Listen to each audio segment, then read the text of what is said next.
Ao momento mais que especial, que é o momento de nós ouvirmos a palavra do nosso Deus, nesta quarta-feira da fé. Não sei como você entrou aqui nesta noite, mas a fé vem pelo ouvir. Nós temos batido nessa tecla aqui da palavra de Deus. A fé vem pelo ouvir, e o ouvir pela pregação da palavra de Deus. Amém? Então que você possa abrir o seu coração nessa noite, para que com ele cheio de fé você possa receber aquilo que Deus tem para você. Glória a Deus.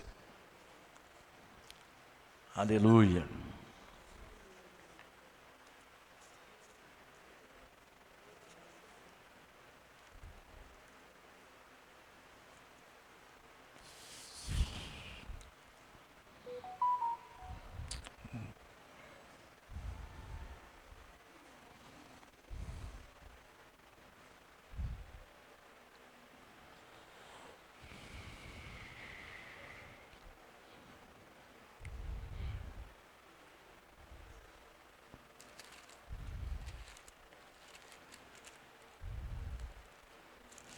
Então abra sua Bíblia comigo,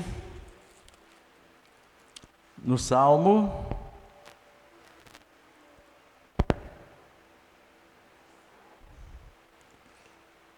de número 119.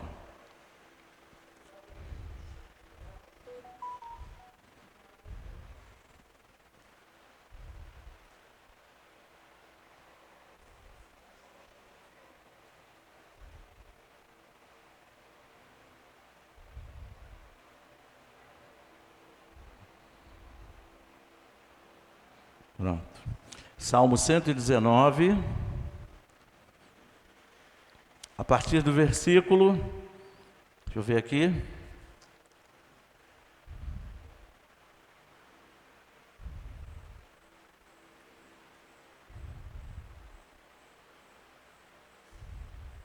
a partir do verso 25, Salmo 119, a partir do verso 25. Quem achou, diga glória a Deus. Aleluia. Salmo 119, a partir do verso 25, vamos ler. Você acompanha comigo. Diz assim: te peço desculpa desde já pela minha voz, que ainda não está totalmente recuperada, mas vamos lá, que eu acho que vai dar. Eu acredito que vai dar. Salmo 119, a partir do verso 25, diz assim: a minha alma está apegada ao pó, vivifica-me segundo a tua palavra. Eu te expus os meus caminhos e tu me respondestes. Ensina-me os teus decretos. Faze-me compreender o caminho dos teus preceitos e meditarei nas tuas maravilhas. A minha alma se consome de tristeza, fortalece-me segundo a tua palavra. Diga comigo: fortalece-me segundo a tua palavra. Afasta de mim o caminho da falsidade e favorece-me com a tua lei. Escolhi o caminho da fidelidade e decidi seguir os teus juízos. Aos teus testemunhos eu me apego. Não permitas, Senhor, que eu seja envergonhado. Percorrerei o caminho dos teus mandamentos quando me deres mais entendimento. Amém. Glória a Deus. Vamos orar. Senhor, meu Deus e meu Pai, no nome de Jesus, eu quero te agradecer por este dia, porque é quarta-feira da fé, um dia mais que especial para mim. Tu conheces o meu coração, tu sabes, ó Pai, o quanto eu amo, ó Pai, meditar, Senhor, sobre esse assunto, falar sobre esse assunto. Então, Senhor, olha para nós nessa noite, contempla os nossos corações, que o Teu Santo Espírito, Pai, possa nos usar para falar em Teu nome, para, Senhor, ouvir a Tua voz e para, Senhor, recebermos algo de Ti nesta noite abençoada. Fala com a gente, Pai. Te pedimos isso e Te agradecemos em nome de Jesus. E que todos digam amém. Glória a Deus. Pode tomar o seu assento em nome de Jesus. Tá com eco aí esse microfone? Está ouvindo eco aí? Não? Tá bom. Glória a Deus. Meus queridos irmãos, o tema da nossa mensagem desta noite é: os fiéis cooperadores serão vitoriosos em tudo o que fizerem. Diga amém. Então, Deus espera contar com os fiéis cooperadores para que eles possam, assim, em Deus, alcançar vitória em tudo aquilo que fizerem. Eu não sei se você já percebeu que Deus está sempre voltado para essa questão tão básica para Deus. Qual é a questão que eu posso dizer que é uma questão básica para Deus? É a questão da vitória. Deus sempre fez questão de colocar como base para tudo que diz respeito ao seu povo a vitória. Interessante, porque tudo que Faraó queria, vamos ao exemplo de Faraó primeiro, tudo que Faraó queria era que Deus tirasse o povo do Egito com mão de ferro, com mão poderosa, como ele fez, para que o povo morresse na travessia do mar. E se não morresse na travessia do mar, os que sobrevivessem, morressem no deserto. Isso era tudo que Faraó queria. Queria que Deus tirasse o povo, não para adorá-lo no monte, não para receber uma terra que manava leite e mel, mas para morrer no deserto. Uma geração até que morreu. Uma parte daquela geração até que morreu.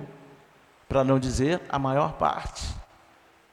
Então, só que isso não foi por causa de Deus, nem era o desejo de Deus.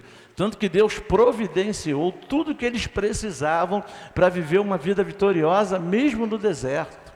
Mas por tanta desobediência por parte daquele povo, Deus acabou permitindo que aquela geração recebesse aquilo mesmo que eles profetizavam o tempo todo. Porque a palavra do povo de Deus nunca é uma palavra lançada ao vento sem importância alguma. Não, a palavra do povo de Deus, quando ela sai da boca do povo de Deus, ela sempre é uma palavra profética, ou ela se torna uma palavra profética. E o que acontecia com aquele povo? Tudo que eles falavam, na verdade, eles estavam profetizando. Quando eles diziam: Senhor, Moisés nos tirou lá do Egito, daquela terra, para a gente morrer de fome, de sede aqui nesse deserto, nós e nossos filhos. E eles profetizavam isso quase todo dia. Um dia Deus falou para Moisés: é isso que vai acontecer com eles. Então não foi Deus que matou aquela geração, foi aquela geração que profetizou a própria desgraça deles. Então, se você parar e pensar, o objetivo de Deus não era que eles morressem ali, é que eles chegassem em Canaã, chegassem na terra da promessa. E não é diferente com a gente hoje. O desejo de Deus é que nós, que estamos em Cristo, a partir de Cristo, tenhamos uma vida de vitória em todas as coisas. Você entende? A vontade de Deus é que a gente tenha uma vida vitoriosa em todas as coisas. E a maioria dos homens e mulheres que Deus levantou lá no passado, lá na antiga aliança, eles olhavam para frente e viam um tempo de vitória.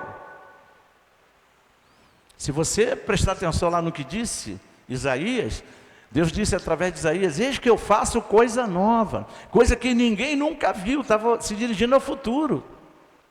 Você entende? Estava já se dirigindo ao Messias, o que o Messias ia fazer lá na frente. Messias que ainda viria. Então você percebe que Deus sempre projetando um futuro vitorioso. Lá em Gênesis 3,15, mais uma palavra profética da parte de Deus. Deus diz: olha, eu vou esmagar, aquele que virá, o filho da mulher vai esmagar a cabeça da serpente. Estava falando de Jesus lá na cruz. Ele lhe ferirá a cabeça e você lhe ferirá o calcanhar. Foi lá os pregos que colocaram nos pés de Jesus, mas Jesus pisou na cabeça da serpente e arrebentou com a serpente.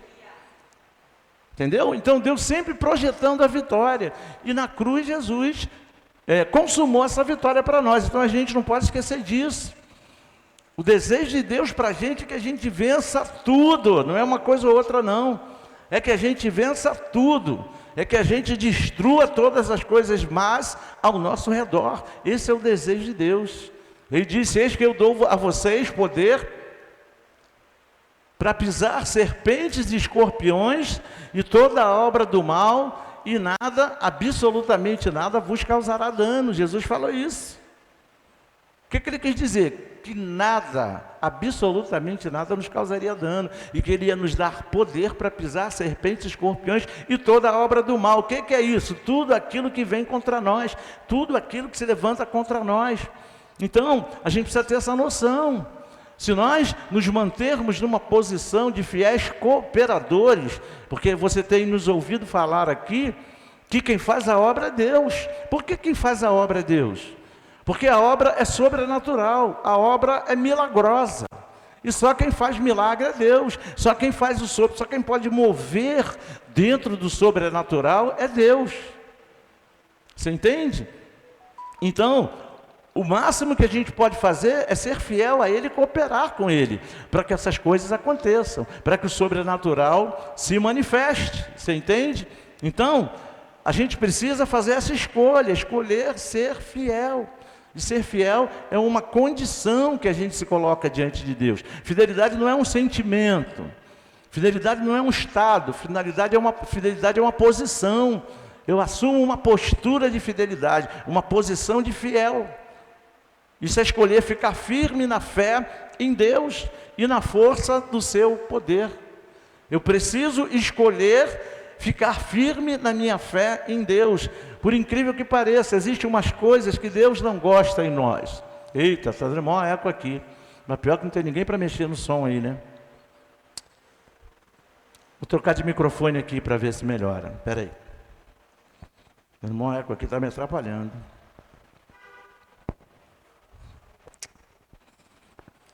A gente tem que continuar orando para Deus enviar a gente.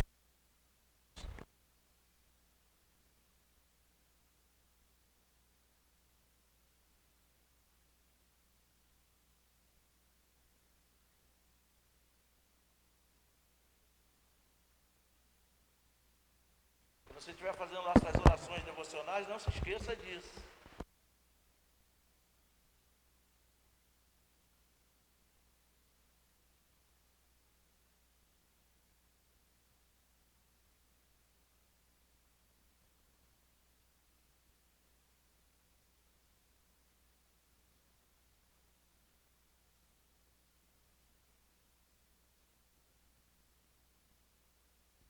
Ei. Ok, obrigado. Então, gente, Deus sempre vai requerer de nós isso aí, ó, cooperação, e cooperação com fidelidade. Ele vai sempre esperar, todas as vezes, através dos anais da história, se você observar, da história do povo de Deus, todas as vezes que o povo foi fiel, foi bênção pura. Deus fez milagre em cima de milagre. Todas as vezes que o povo foi fiel. Todas as vezes que o povo decidiu cooperar com Deus, o que envolve essa cooperação? É o povo seguir as orientações de Deus, só isso. Eu não sei se você se lembra, vamos nos reportar mais uma vez, lá na Antiga Aliança. Não sei se você lembra, que quando o povo foi atravessar o Jordão para entrar em Canaã, Deus simplesmente deu algumas orientações para Josué. E qual era o trabalho de Josué? Me ajuda. Qual era o trabalho de Josué? Só seguir as orientações de Deus. Essa é a cooperação. De que maneira Josué e o povo iriam cooperar? Seguindo as instruções de Deus, seguindo as orientações de Deus. Eles simplesmente fizeram o que Deus falou. Qual foi o resultado? Milagre. Milagre para atravessar o rio, milagre para conquistar Jericó, milagre para conquistar toda Canaã. Eles só seguiam as orientações. Isso é cooperação. Eu coopero seguindo as orientações que Deus me dá. Vai para a direita, eu vou para a direita. Vai para a esquerda, eu vou para a direita. Creia, eu creio. Toma posse, eu tomo posse. Você entende? Peça e você vai receber. Busca e você vai achar. Bata e a porta vai se abrir para você. Eu prometi que eu ia falar isso aqui em todos os cultos. Eu vou fazer isso até onde eu puder. Aquele que pede, recebe. Aquele que busca, e aquele que bate, a porta se abrirá para ele. Não é verdade? Então, essa é a minha parte. Que parte legal. Pedir, buscar e bater. Amém. E ele faz. Ele faz um milagre. E ele me dá a resposta. E ele me cura, e ele me restaura, e ele me renova, e ele me abençoa, e ele traz à existência as coisas que eu preciso. Isso é cooperação. Então, Deus sempre desejou isso. Abençoar o seu povo quando ele coopera, quando ele é fiel, quando ele faz isso com toda a intensidade, e ele vai receber então toda a plenitude das ricas bênçãos que Deus tem para nós, e não é em uma coisa ou outra, é em todas as coisas. Em tudo que você imaginar, você sabe disso tanto quanto eu. Deus tem bênção, Deus pode fazer qualquer coisa, Deus é um Deus ilimitado. E Ele cumpre isso através da fidelidade dEle, e através da nossa fidelidade. Nós cantamos aqui sobre a fidelidade de Deus. Deus não abre mão de ser fiel, mesmo quando às vezes a gente dá uma rateada na nossa fidelidade, ainda assim Deus continua sendo fiel e cumpre todas as boas promessas que Ele tem para o seu povo. Sempre foi assim. Se você se lembrar do que Jesus disse certa vez, foi até nesse texto mesmo que a gente acabou de falar aqui. Jesus diz assim, um pouquinho mais à frente, 1 ou 2 versículos à frente: se vocês que são maus no sentido de humanidade, né? Não no sentido de maldade, no sentido genérico, mas no sentido de humanidade, natureza humana. Então, vamos substituir, vamos dizer, vocês que têm uma natureza humana, que a gente sabe como é a natureza humana, não é? A nossa carne. Então, ele disse, vocês que são da carne, vocês que têm uma natureza humana, vocês sabem dar coisas boas aos filhos de vocês, quanto mais o Pai de vocês não nos dará também coisas boas quando vocês pedirem? Você entende? Então, gente, a gente precisa saber que vale muito a pena a gente cooperar com Deus com fidelidade. Cooperar com Deus com fidelidade, a fidelidade envolve o não abrir mão de crer. Se você for olhar no contexto bíblico, fidelidade no contexto bíblico é o mesmo que fé, é o mesmo que crença, é o mesmo que confiança. A fidelidade não é só no sentido de ser leal, mas também no sentido de confiança, no sentido de crença. Porque quem tem crença, quem tem confiança é leal a Deus. Disso não resta dúvida, não é verdade? Então, a gente precisa manter essa postura diante de Deus, aos olhos de Deus. Aquele que é leal, né? Você vê aí nas empresas, o funcionário do mês, quem é? Quem ganha o prêmio de funcionário do mês é aquele que foi leal em todas as coisas no trabalho, naquele mês. Aquele que se destacou pela sua lealdade, pela sua fidelidade, pela sua crença no sistema do trabalho, esse recebe. Esses são alguns dos parâmetros que são utilizados para eleger um funcionário do mês. Por ele ser leal, ele chega na hora, por ele ser leal, ele desenvolve com destreza aquilo que lhe cabe no seu trabalho e por aí vai. Então ele se destaca, ele crê que vale a pena, né, ser leal ao seu trabalho. E nós, como crentes em Cristo Jesus, será que vale a pena ou não vale ser leal a Deus? Será que vale a pena ou não vale cooperar com Deus? Porque pensa comigo, por pior que esteja a nossa situação, em qualquer área da nossa vida, pode não ter ninguém contigo, mas se Deus estiver com você, isso se torna maioria absoluta. Você entende? Ninguém mais pode te deter, ninguém mais pode se levantar contra você. Se levantar, vai levantar para cair. Porque, como nós pregamos aqui no domingo, se Deus é por nós, quem será contra nós? A gente pode estender esse entendimento. Quem ousará se levantar contra nós? Porque, na verdade, não vai estar se levantando contra nós, vai estar se levantando contra Deus. E esse negócio não dá certo. Eu me lembro, não sei se você tem conhecimento disso, não sei se já falei isso aqui, se não falei, talvez você deve me ouvir falar nos próximos meses aí pela manhã. Não sei se você sabe que quando Pilatos começou a querer encrencar com Jesus, a mulher dele ficou muito preocupada, porque ela teve uma visão. Deus deu uma visão para ela a respeito de Jesus. Aí sabe o que aconteceu?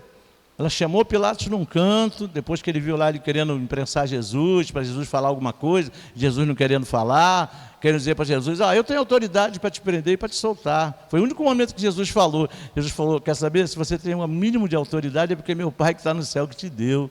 Ele não falou mais nada. Aí a mulher de Pilatos chamou ele e falou, cara, eu vou te dar um conselho. Não se mete com esse homem não. Se mete com esse homem não, que eu tive uma visão. Cuidado com ele, ele não é o que você está pensando, não. Ele é muito mais do que isso. Depois Pilatos rapidinho mandou pedir água, traz uma água lá, eu lavo minhas mãos. Vou entrar nessa não. Não vai ser eu que vou condenar ele não, vai ser o próprio povo, vai ser o próprio povo dele. Você entende? Então, gente, a gente precisa entender que Jesus não é pouca coisa não, o poder de Deus não é pouca coisa não. E Deus espera que a gente seja fiel a esse poder, crendo sempre, acreditando sempre que esse poder pode se manifestar na vida da gente a qualquer momento. Diga glória a Deus. Porque esse poder já está aqui, ó, já está aqui no meio da gente se movendo. Dá glória a Deus aí. Já está aqui se movendo, já está lá com você no lugar da encrenca. Já está lá. Ele não vai chegar, ele não vai ser enviado, ele já veio. Ele já foi enviado, ele já chegou. Jesus prometeu e já mandou, ele já desceu. Você entende?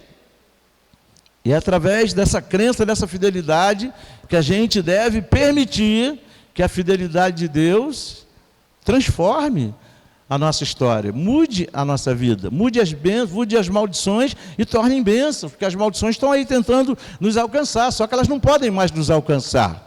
Não é verdade? Porque a gente está em Cristo. E se eu estou em Cristo, não tem essa de maldição chegar na minha vida, porque Ele já levou sobre Ele todas as minhas maldições. Então, para mim não tem maldição, tem a bênção, diga amém. Lá na cruz, Jesus transformou qualquer tipo de maldição que pudesse se aproximar de mim, transformou em bênção, transformou em vitória. Você pode dizer glória a Deus? Então, a gente precisa partir do seguinte princípio, como a gente leu aqui no Salmo, que se você observou, esse Salmo 119, na íntegra, ele fala de quê? Da palavra. Fala da palavra de Deus, fala dos preceitos de Deus, em qualquer tempo. Não só no Antigo Testamento, como também no Novo. Tudo que é palavra de Deus, esse Salmo engloba. Porque ele fala da palavra em si mesma, na essência da palavra, no poder da palavra. No poder que transforma, que cura, que liberta, que salva, que muda a nossa história. Mas aí, como você leu aqui comigo, a gente precisa fazer essa escolha.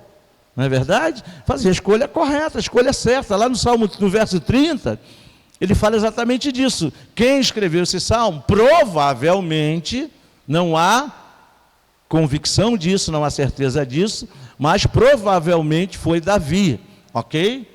Provavelmente foi Davi. Então ele diz assim, escolhi o caminho da fidelidade. Olha aí, escolhi o caminho da fidelidade. Eu já falei isso aqui há um tempo atrás, isso é uma escolha. Ser fiel a Deus é uma escolha.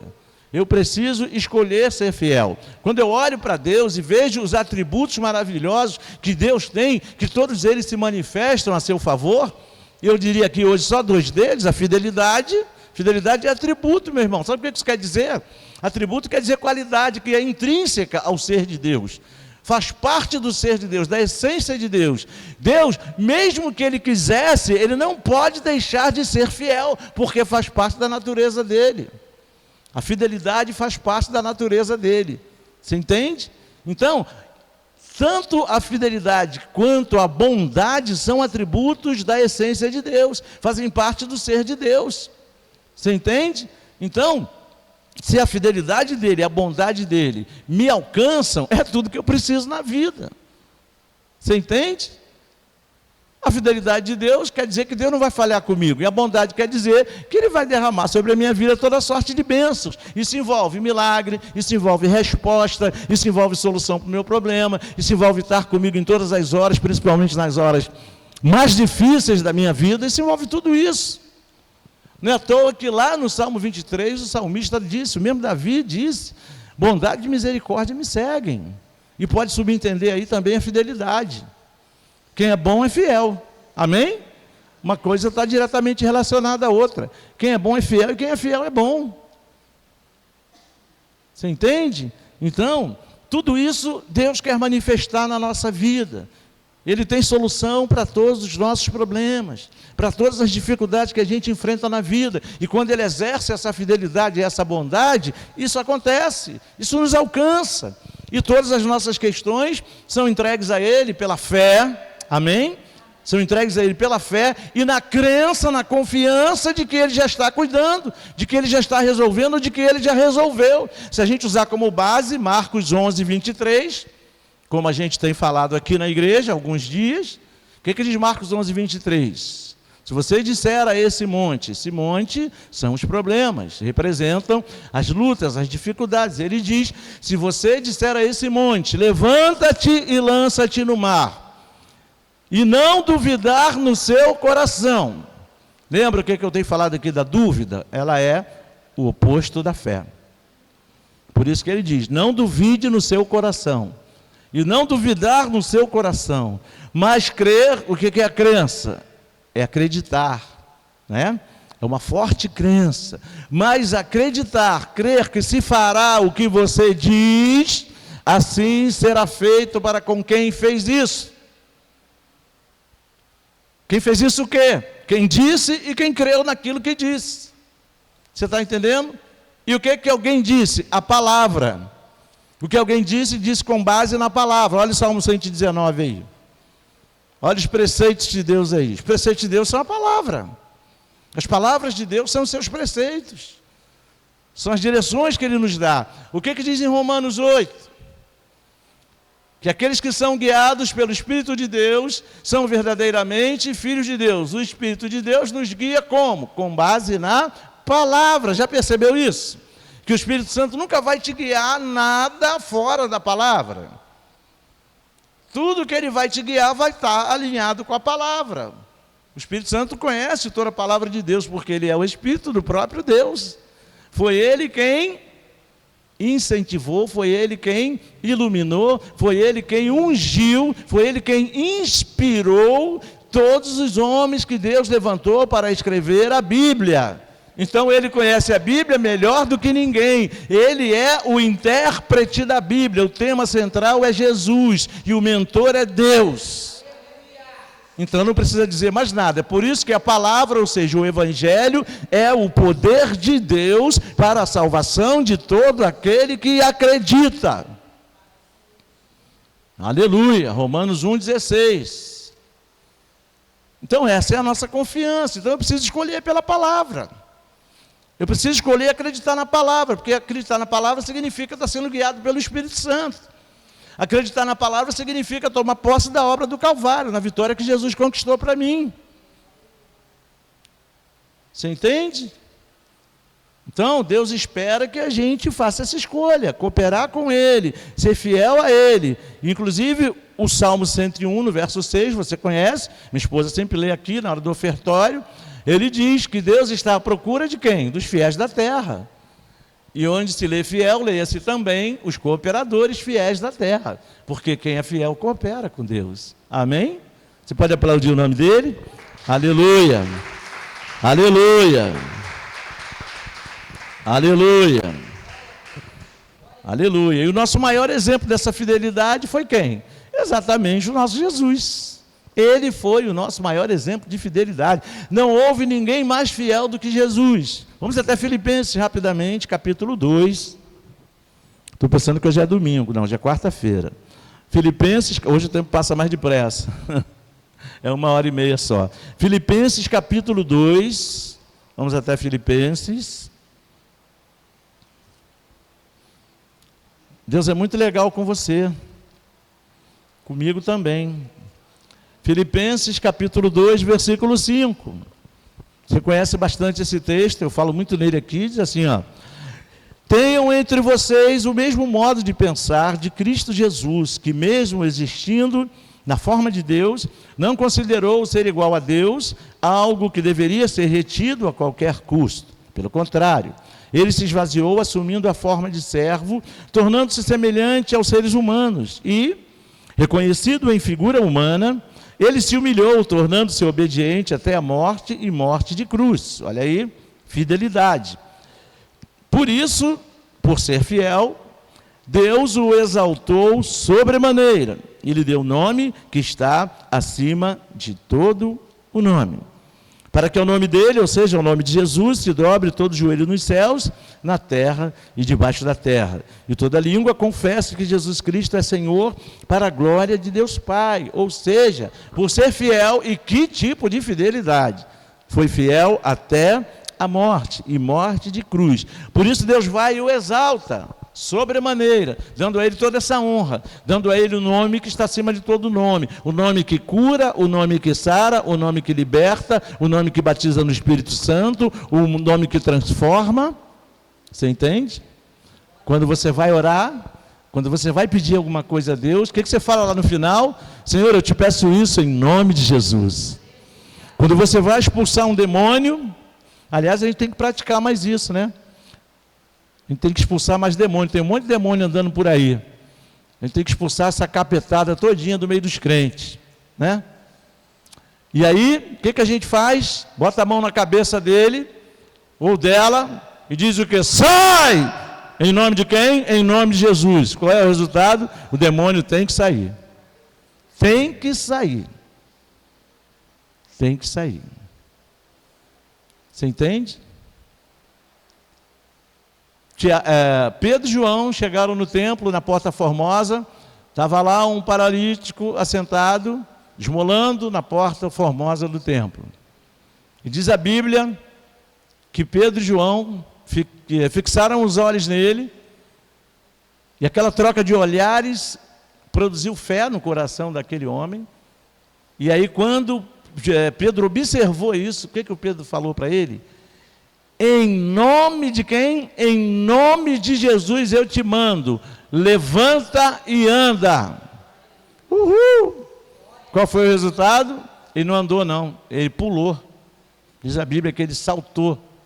Você entende? Entrou no templo glorificando a Deus, saltitando e dando glórias ao nome de Jesus.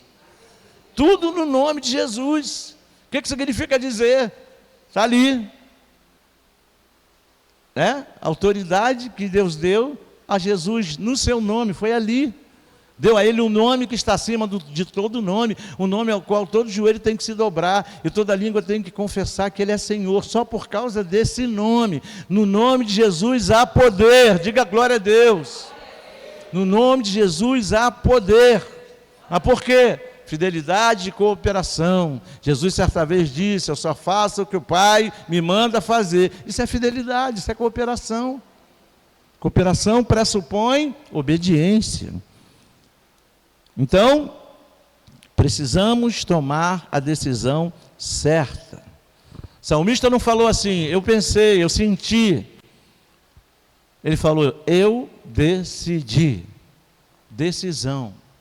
Decisão gera postura, olha aí. Decisão não gera estado. Decisão não gera sentimento. Decisão não gera dúvida. Decisão gera postura de certeza. Postura convicta de uma ação baseada na confiança, ou seja, na fé no nosso Deus. E é isso que vai fazer toda a diferença. Eu falei aqui outro dia, eu vou repetir. A Bíblia diz, o meu justo viverá pela sua fé. Quando Paulo cita essa frase, ele está usando o texto lá de Abacuque 4, versículo 2. E ele cita isso 3 vezes. Cita isso em Romanos, em Gálatas e em Hebreus. O meu justo viverá pela fé.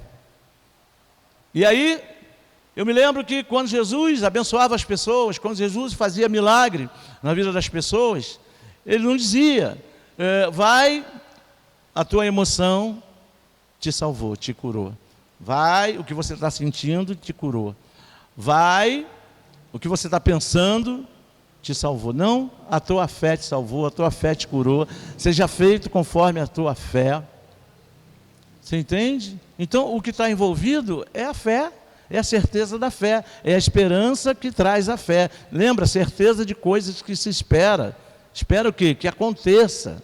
Coisas o quê? Coisas boas, coisas milagrosas, coisas sobrenaturais. Então eu tenho que ter certeza de que as coisas espetaculares, milagrosas, espirituais, extraordinárias que eu preciso, vão acontecer na minha vida pelo poder da palavra de Deus. Você lembra que no versículo 16, capítulo 1, versículo 16 de Romanos, o apóstolo Paulo está falando da palavra, do evangelho. O evangelho é o poder de Deus. E no versículo 17 ele diz: o meu justo viverá pela fé. Ele cita Abacuque ali. Meu justo viverá pela fé. Então a fé está associada ao evangelho. O evangelho é a palavra de Jesus. Você entende? Então eu tenho que ser fiel a esse evangelho, eu tenho que ser fiel a essa palavra, eu tenho que cooperar com essa palavra, porque aí os milagres vão acontecer na minha vida. A minha parte é cooperar, é crer e cooperar. Então, se a gente quer ver os milagres de Deus se manifestando na nossa vida, a gente tem que tomar essa decisão de ser esse fiel cooperador. Ele quer operar maravilhas o tempo todo na nossa vida. Diga: eu creio. Mas nós precisamos decidir viver pela fé nessa palavra, cooperando com essa palavra, crendo nessa palavra, tendo a certeza de que ela vai trazer à existência as coisas que eu preciso e ainda não existem. O Espírito Santo vai estar o tempo inteiro me conduzindo a isso.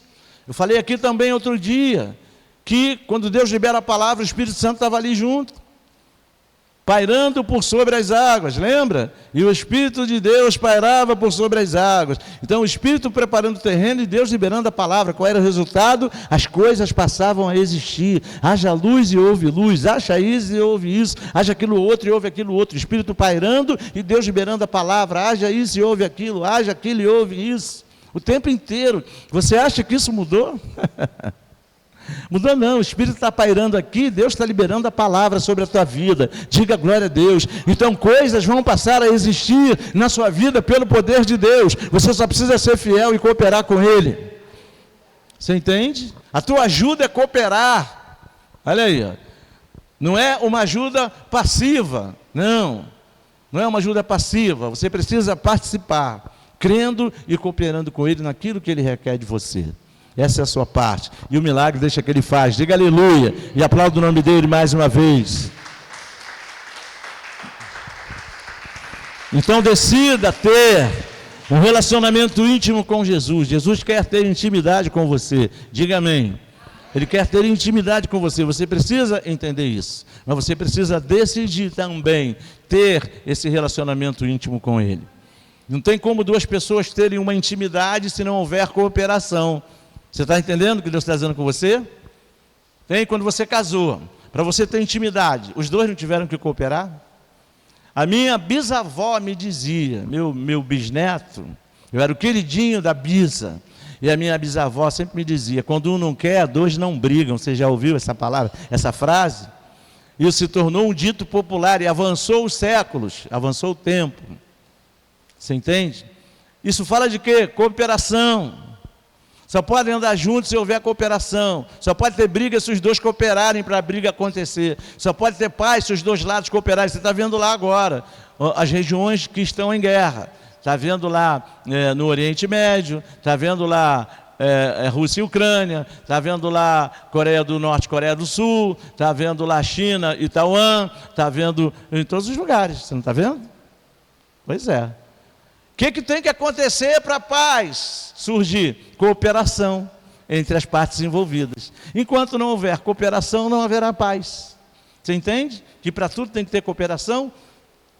E é uma cooperação de inércia, não, é uma cooperação ativa, de ambas as partes. Deus já fez a parte dele. Deus já cooperou conosco, Ele é fiel, isso não muda. Ele é bom, isso não muda. Agora, e a nossa parte nessa cooperação? Crer, olha aí, e se mover, dando os passos de fé que o Senhor requer de nós diante das adversidades da nossa vida. Pensa comigo. Se você fosse Deus e as pessoas que você quer abençoar não cooperassem contigo, sabe o que provavelmente, por causa da nossa natureza humana, provavelmente, sabe o que ia acontecer? A gente não ia estar nem aí, meu irmão. Não ia estar nem aí. Um comediante brasileiro escreveu uma seguinte frase, que ficou até um pouco famosa há umas décadas atrás. Ele disse o seguinte: se quer, quer, se não quer, tem quem quer. Entendeu? Se nós fôssemos Deus, o que nós íamos dizer é isso: você quer? Quer. Você não quer? Eu vou para outra pessoa, porque você não quer. Mas Deus é tão bondoso e tão fiel, que mesmo a gente não querendo, Ele insiste. para ter um relacionamento com a gente, para abençoar a gente. Porque, pensa comigo, de novo, o crente, eu costumo dizer, eu tenho falado bastante isso aqui, e vou falar muito ainda, que o crente é um ser espiritual, pensante e inteligente. Por que eu posso afirmar que o crente é um ser pensante e inteligente? Porque a Bíblia diz que o crente tem a mente de Cristo. Cristo não é inteligente? Tanto é inteligente que te salvou, que entregou a vida por você. E é essa mente que você tem. E o texto que a gente leu em Filipenses diz isso. Tende em vós o mesmo pensamento que houve em Cristo Jesus. Ou seja, usa a inteligência dele. É isso que em Filipenses está sugerindo. Usa a inteligência dele. Imagina, eu tenho todo o poder para abençoar um monte de gente. Se desse monte de gente uma parte não quer, eu vou esquentar minha cabeça. Eu vou abençoar quem não quer, não quer, vai ficar na pista. Mas Deus não quer fazer isso, Deus não é assim. Deus quer abençoar todo mundo. Você sabia que o desejo de Deus é que todos sejam salvos? Muito embora Ele saiba que nem todos serão, mas o desejo do coração dele é que todos sejam salvos. Tanto que qualquer um que quiser ser salvo é bem-vindo, ele aceita. Ele recebe, qualquer um, pode ser o mais vil pecador. Não se espante. Quando você chegar no céu, eu falei isso aqui também há uns meses atrás, ou alguns anos atrás, não se espante quando você chegar no céu, você não encontrar lá Jack, o estripador. Não se espante quando você chegar no céu, você não encontrar lá Tião Medonho, aquele que assaltou o trem pagador. Era meu amigo, meu conhecido, meu amigo não, Deus me livre. Não se espante se quando você chegar lá no céu, você não encontrar Adolf Hitler. Não se espante. Se ele se arrependeu antes de morrer e creu em Jesus, está salvo, meu irmão. Está salvo, está no céu. Você vai dar de cara com ele quando chegar lá. Agora, irmão Hitler, já pensou? Irmão Tião Medonho. Pois é. Irmão você, um monte de gente vai se espantar quando te ver lá. Uhul! Um monte de gente vai se espantar quando me você aqui, sim, estou aqui lavado e remido no sangue de Jesus, igualzinho a você. Você pode aplaudir o nome de Jesus por causa disso? Glória a Deus. Aleluia! Lavado e remido no sangue, fiel a Deus, cooperador de Cristo, aí, aleluia. Para terminar, resultado disso tudo é bênção na tua vida, meu irmão. Bênção na tua vida, assim como foi com Jesus. Então a gente deve aproveitar essa grande oportunidade de desenvolver uma intimidade maior com Jesus. Muitas vezes a gente dá tanta desculpa para não se aproximar de Jesus. A gente diz que não consegue, que é fraco, mas e daí? É o fraco que ele procura. Para quê? Para tornar o fraco forte. O que o apóstolo Paulo disse uma vez? Quando eu sou fraco, quando eu acredito, não é, na minha humanidade que eu sou fraco, aí é que eu sou forte. Por que ele disse isso? Porque o Senhor fortalece ele. Quando é que a gente fica fraco? Nas dificuldades, nas lutas, nos problemas. Mas aí como a gente é? Volto na questão da inteligência do crente. Volto na questão da inteligência do crente. Quando a gente diz que está fraco, ele diz, eu estou sentindo que eu estou tão fraco. Olha para a Bíblia, olha para Jesus, olha para o autor e consumador da fé. O que ele disse? Ele disse para a gente viver pelo que está vendo? Não. Ele disse para a gente viver pelo que está sentindo? Não, ele disse para a gente viver pelo que a gente crê. Eu creio, posso até estar fraco, mas eu creio que Deus está me fortalecendo agora. Você entende? Uma das orações que Paulo fez lá em Efésios: sejam fortalecidos com a força do poder de Deus, com a força do poder do Senhor. Sem contar com a força do Espírito Santo, que está dentro da gente. Essa força, esse poder do Espírito Santo, assim como o poder do Evangelho, se você for ler lá no original grego, a palavra, o verbo que é usado lá é o verbo díname. Díname. Se a gente transliterar para o português, dá dínamo, dínamo. Pare e pensa um pouquinho. Qual é a palavra que é originada de dínamo?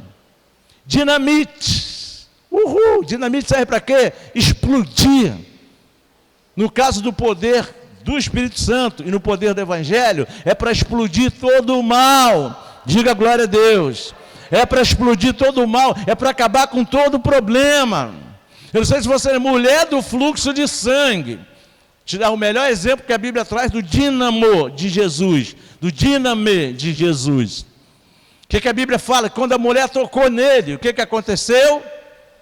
Pô, explodiu a doença. Como é que eu sei que a doença explodiu? Jesus estava no meio de uma multidão, um monte de gente cutucando Jesus. Jesus, me ajuda, Jesus, olha para mim, Jesus, estende a mão para mim. E Jesus diz, opa, para.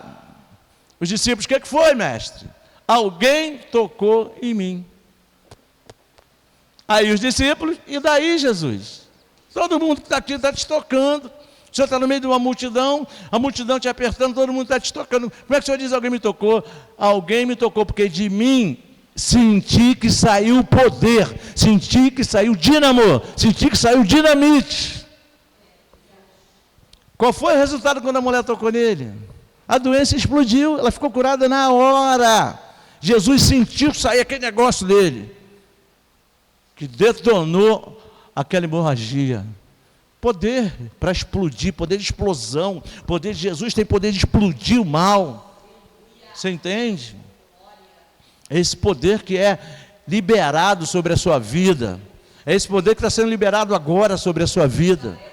Você entende? Isso era o poder do Espírito Santo que estava sobre Jesus. Quando o poder do Espírito Santo desceu sobre aqueles que estavam no cenáculo, por que você acha que saiu língua de fogo? Aleluia. Explodiu a fraqueza deles, explodiu o medo deles. Você entende? Aqueles homens que estavam morrendo de medo, quando receberam aquela explosão que saiu língua de fogo, eles saíram dali já pregando o Evangelho, logo de cara na pregação de Pedro. Pedro pregou quando saiu dali e 3.000 pessoas se converteram. 3.000 pessoas, o que você acha que é isso? Aquele covarde que estava lá se escondendo? Aquele que foi lá dizer que não conhecia Jesus? Não, agora era Pedro revestido da explosão do poder do Espírito Santo, que quando foi liberada a palavra, explodiu a morte que prendia aquelas 3.000 pessoas e gerou vida nelas pelo poder de Deus. Diga glória a Deus e aplauda o nome dele mais uma vez, aleluia, aleluia. Aleluia, é isso que acontece com o teu problema, é isso que acontece com a tua dificuldade, quando a palavra que você abre a boca e profetiza sobre ela, profetiza a tua vitória, profetiza a conquista de Jesus no Calvário, sobre aquela doença, sobre aquele problema na família, sobre aquele problema financeiro, sobre aquele problema no casamento. Quando você libera a palavra, explode o mal que está por trás de tudo isso, tentando te parar, tentando te deter, tentando te prejudicar. Você está entendendo o que eu estou falando? Pois é. É Deus quem está falando com você. Então não tenha medo. Basta você ser fiel a Deus, fiel a Jesus, cooperar com Ele. Que sentido? Crendo, me mexendo, me movendo de acordo com a direção que o Espírito Santo está me dando, em cima dessa situação, em cima desse problema. E declarando. Jesus mostrou isso na prática, olhou para a figueira e disse, nunca mais vai nascer fruto de você, nunca mais vai nascer nada de você. No outro dia os discípulos passam, o que foi, Pedro? O que foi, João? O que foi, João? O que foi, Pedro? Olha para lá. Meu Deus! A figueira secou. Olha, a figueira secou. Logo no outro dia de manhã. Aí Jesus, que não dava ponto sem nó, não perdia uma oportunidade, diz, pois é, vocês estão vendo que a figueira está seca? Eu, porém, te digo, que se vocês disserem a esse monte, foi nessa hora que Jesus disse isso. Se vocês disserem a esse monte, levanta-te e lança-te no mar, e não duvidar no seu coração, mas crer que se fará o que diz, eu simplesmente disse para a figueira que não ia nascer mais nada dela. Vocês estão entendendo? E ela secou. Tudo que vocês disserem, se não duvidar no seu coração, mas crer que se fará o que vocês dizem, assim será para com vocês. Então, o que eu digo? Problema, doença, sai da minha vida em nome de Jesus. Eu não vou temer você. Eu não vou temer essa situação. Essa situação não é o meu fim. Maior é o que está em mim do que essa situação que tem tentado me perturbar a vida. Meu Deus é maior, meu Deus está comigo. Ele pode fazer tudo que está tentando me atrapalhar, virar a meu favor. Porque todas as coisas cooperam para o bem daqueles que amam a Deus. Você entende? O que você tem falado? Como é que você tem cooperado? Você tem dito diante do problema, tem que ser assim mesmo, tem que ser assim nada, tem que ser assim lá no inferno. No povo de Deus não, no povo de Deus é bênção, é milagre, é poder do Espírito Santo, é explosão sobrenatural, explodindo todo o mal. Não, minha vida financeira tem que estar assim mesmo, não tem não, você é filho de Deus, e o teu pai é rico, e ele diz tudo que é meu é teu. Minha família está perdida mesmo, não está não. Você é filho de Deus, e se você é filho de Deus, tem promessa. Crê no Senhor Jesus, será salvo você e tua casa. Creia, declare, não se conforme. Agora você fica, é assim mesmo, nem todo mundo vai ser salvo mesmo. Pois é, mas tem promessa para tua casa. Coopera com Ele, creia. Você vai ver se Ele vai trazer resistência ou não vai. Né? Pois é, esse meu casamento não tem jeito, seu casamento é de Deus, sua família é de Deus, sua casa é de Deus, seu dinheiro é de Deus, seu emprego é de Deus, foi tudo Ele que deu para você, coisa que Ele te dá, ninguém pode te tomar, você entende? O que Deus constrói, ninguém pode destruir. Pois é, então a gente tem que parar e pensar, o que a gente escolhe. Você percebeu que tudo que a gente canta aqui nos louvores, não é por acaso? Tem tudo a ver com a mensagem? O que a gente cantou ali? Eu escolho Deus, eu escolho ser amigo de Deus, eu escolho Cristo todo dia. Pois é, já morri para a minha vida, agora eu vivo a vida de Deus. É isso aí, viver a vida de Deus é isso, é viver a vida abundante que Ele te deu. E agora? É tomar posse da obra do Calvário. Aí eu ando por aí, todo arriado, cheio de culpa, eu sou um miserável. Porque há 3 anos atrás eu falei isso para fulano, porque há 2 anos atrás eu falei isso para cicrano, porque há 50 anos atrás eu fazia isso, eu fazia aquilo. Você nasceu de novo, você foi perdoado de verdade, não foi de mirentinha não, como diz minha neta, não foi de mirentinha não, você foi perdoado de verdade, aquele sangue lá te lavou, você foi purificado, ficou limpo. Você estava imundo, você estava sujo por causa do pecado, Ele te limpou. Sangue de Jesus limpa de pecado, diga glória a Deus. Pois é, e Ele limpou você. Aí está cheio de culpa, como é que vai tomar posse de vitória cheio de culpa? Não vai se achar merecedor. Eu não me acho merecedor, ainda bem que não é por merecimento, você nunca vai ser merecedor. Ainda bem que não é por merecimento, é pela graça. Ele te deu porque Ele quis, não foi porque você mereceu não. Se eu estivesse esperando salvação por merecer, até hoje eu estava morto nos meus delitos e pecados, porque eu não sou merecedor, nunca fui e não sou. O que Ele me deu pela graça, foi um presente dEle para mim. E com essa graça Ele me deu todas as bênçãos que Jesus conquistou. Você se lembra de uma frase legal que Jesus disse? Ele disse assim, no mundo vocês vão passar por aflições. Mas tenham bom ânimo, eu venci o mundo. Onde foi que Ele venceu o mundo? No Calvário, na cruz. Venceu tudo. Eu venci. Para que Ele precisava de vitória? Ele ia continuar sendo Deus. Era só pegar de volta a deidade dele e subir, como Ele fez depois. Você entende? Nunca deixou de ser Deus. Mas se despojou da sua condição divina e se tornou igual a nós, para mostrar para a gente que Ele estava vencendo para nós. Ele não precisava vencer a hora que Ele quisesse, era só estalar o dedo e reaver a condição dele. Tanto que no texto que a gente leu de Filipenses também diz que Ele não julgou como usurpação ou como algo essencial deixar a sua condição divina de lado, para se tornar como um de nós. Ele foi lá e fez isso com a maior naturalidade. Entendeu? Para poder nos representar em vitória. Jesus não perdeu nada, Ele venceu na cruz, lá Ele venceu tudo, inclusive a morte. Você entende? Então toma posse disso e coopera com Ele, em nome de Jesus. Ajuda Ele a te ajudar, ajuda Ele a te abençoar, porque é isso que Ele quer fazer, o dia todo, o tempo todo. O tempo todo. entra no descanso. A gente precisa aprender a olhar mais para a Bíblia. Né? Os crentes de hoje, eu digo isso para você sem problema nenhum, tem um grande defeito, quase não olha para a Bíblia. Um ou outro crente que lê a Bíblia, que procura saber das coisas da Bíblia.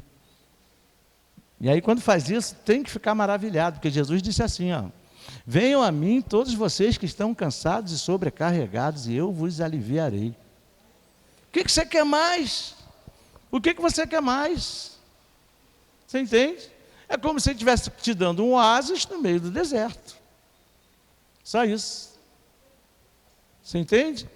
É como se ele estivesse colocando uma nuvem na sua cabeça na hora que tivesse os 50 graus do sol. E ele fez isso, lá no deserto. Você entende? É como se ele estivesse colocando uma chama de fogo sobre a sua cabeça na hora que o frio tentasse assolar você. E ele fez isso lá no deserto. E hoje, na pessoa do Espírito Santo, ele continua aquecendo a sua vida. Ele continua te trazendo refrigério, você entende? O que a gente tem que fazer é cooperar. O que ele disse mesmo? Venham a mim. Então, qual é a minha parte na cooperação? Caminhar até ele, só isso. Isso cansa. Isso é sacrifício. Isso é esforço extremo. Então, por que a gente não faz? Aí eu questiono a inteligência espiritual que eu falei. Seres espirituais inteligentes e pensantes. Às vezes eu questiono isso, porque às vezes parece que nós não somos. Só você analisar algumas atitudes que a gente tem, e você vai dizer, eu estou longe de ser esse ser espiritual inteligente e pensante. Porque as coisas que eu tenho feito não tem ajudado em nada a minha bênção de chegar. Eu não tenho ajudado em nada a aceleração do meu milagre. Pois é. Se a irmã do fluxo tivesse ficado em casa, Jesus vai passar aqui mesmo, eu vou ficar aqui esperando. Ela está esperando até hoje. Eu estou passando até um pouquinho da hora, não sei nem porque eu estou falando essas coisas, Deus que está mandando eu falar. Mas veja bem, pensa comigo. Não sei quantos aqui já leram o Evangelho inteiro, tá? Mas quantas vezes você viu Jesus ir na casa de alguém abençoar alguém? Pois é. Pode contar no dedo, no dedo. Eu talvez lembre de um caso só, por aí. Mesmo assim, a pessoa foi lá buscar ele. Foi no caso de Jairo. Entendeu? Foi no caso de Jairo. Mas você não vê Jesus procurando, peraí, quem está precisando ser curado que está em casa? Eu vou lá. Está entendendo o que Deus está falando com você? Ele não vai na sua casa resolver o seu problema, não. Você vai ter que ir a ele. Ele não falou, eu vou a vocês que estão cansados e sobrecarregados. Não disse eu vou a vocês, ele disse venham a mim. Venham a mim. O que você entende por isso? Usa a sua inteligência espiritual, usa a mente de Cristo e tenta descobrir. Pede para o Espírito Santo te revelar, porque eu tenho quase certeza que ele já está te revelando. Você entende? Então vamos pensar. É o que eu falei para você no começo da mensagem. Você entende? Se a gente fosse Deus, para a gente tanto ia fazer. Se aquela metade daqui quisesse ser abençoada ou não, para a gente ia tanto fazer. Eu ia abençoar essa aqui que quer. Mas Deus é tão bom que Ele não faz isso. Ele quer que a gente coopere para que a bênção, para que o milagre possa chegar na nossa vida. Amém, meus irmãos? Vamos parar por aqui, que eu estou inspirado hoje. Se deixar por conta dessa inspiração que eu estou, vou até meia-noite. Então vamos ficar de pé, vamos aplaudir o nome de Jesus. Glória a Deus. Aleluia. Glória a Deus. Amém. Quando é assim, eu chego em casa e continuo pregando para mim mesmo. Fico pregando para mim mesmo. Não é? Pois é. Amém. Vamos então orar, vamos agradecer a Deus. Que bom que você veio. Você não veio aqui à toa. Eu tenho certeza que o Espírito Santo está revelando um monte de coisa no teu coração, né? Está aguçando a sua inteligência cristã. A mente de Cristo está tomando conta aí de uma parte da sua mente. Então vamos orar. Senhor meu Deus, em nome de Jesus, quero te agradecer por essa noite, Pai. Te agradecer pelas tuas revelações, pelas coisas que o Senhor falou aos nossos corações, pelo bálsamo que o Senhor colocou nas nossas feridas nesta noite, Pai. Olha para nós, Senhor, que o Teu Santo Espírito nos ajude a desenvolver essa cooperação, essa fidelidade, porque os favorecidos seremos nós, Pai, porque o alvo de tudo isso somos nós, é o nosso bem-estar. É a resolução das nossas crises, das nossas dores, dos nossos problemas, a cura das nossas doenças, enfim, tudo aquilo que a gente tem precisado, Pai. Tudo aquilo que a gente tem precisado. Então, Espírito Santo, continua falando ao meu coração, continua falando ao coração dos meus irmãos, que na hora de dormir, o Senhor dê mais uma revelada naquilo que o Senhor falou com a gente nessa noite, para que a gente comece a se ajustar e caminhar em direção a essa cooperação tão necessária, para que os milagres aconteçam, para que as bênçãos nos alcancem. Muito obrigado, meu Deus. Muito obrigado pela vida do meu irmão, pela vida da minha irmã. Continua falando, continua abençoando, continua trazendo a existência na vida deles, continua manifestando poder e graça na vida de cada um deles, Pai. É isso que eu te peço nessa noite. E te agradeço em nome de Jesus. E que todos digam amém. Amém. Glória a Deus. Aplauda o nome dele. Aleluia. Aleluia. Aleluia. Agora, Senhor, eu te peço, nos leve em paz, guardado por tua poderosa mão, nos livrando de todos os perigos do caminho, que lá em casa e na casa deles, meu Deus, tudo esteja debaixo da tua mão de poder. Que o grande amor de Deus, a graça salvadora de Jesus Cristo e o consolo do Santo Espírito sejam sobre ti e tua casa todos os dias da sua vida, até a eternidade. Vão em paz e que Ele te abençoe rica e abundantemente. Até domingo no estudo bíblico da manhã. Amém? Não faltem o estudo bíblico. Domingo que vem é Romanos. Amém? É a carta mais importante, todas elas são, mas Romanos é o maior tratado teológico do Novo Testamento e é o que a gente vai estar estudando no domingo. Amém? Vão em paz, que Ele te abençoe abundantemente. Aplauda Ele mais uma vez. Glória a Deus. Até domingo.